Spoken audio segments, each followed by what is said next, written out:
This bizarre TV special was a rocky first foray into what the world of Star Wars looked like outside of the movies, but it certainly wasn't the last. There have since been hundreds of Star Wars books, video games, comic books, and TV episodes.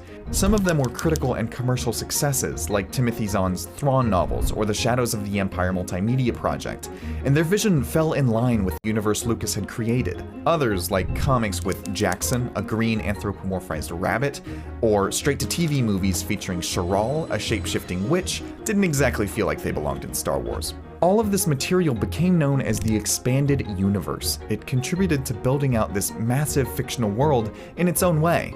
But it was messy. There was a lot of material of varying quality and contradicting plot points, like clashing backstories about Boba Fett's real name. So in the early 2000s, Lucasfilm developed a continuity database called the Holocron. It divided the canon into a hierarchy, with the movies at the top and things like the holiday special on a lower priority level. Disney's $4 billion acquisition of Lucasfilm in 2012 changed all that. The production company put together a team responsible for giving the cinematic universe a simpler, more cohesive continuity. Only the original films and prequels, plus the Clone Wars movie and TV show, were considered official storylines. Everything else in the expanded universe was branded as legends and deemed non-canon to the franchise.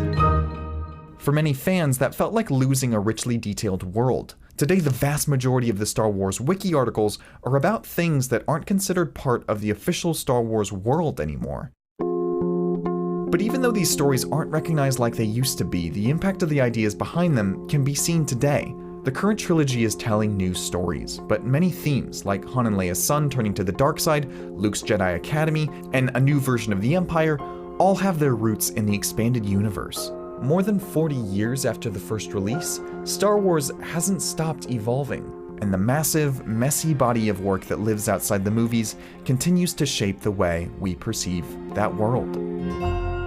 So loyal to George, and I owe him so much. He at one time said, would you consider playing an Obi-Wan type character handing Excalibur down to the next generation? I said, when would that be? And at the time he said around 2011.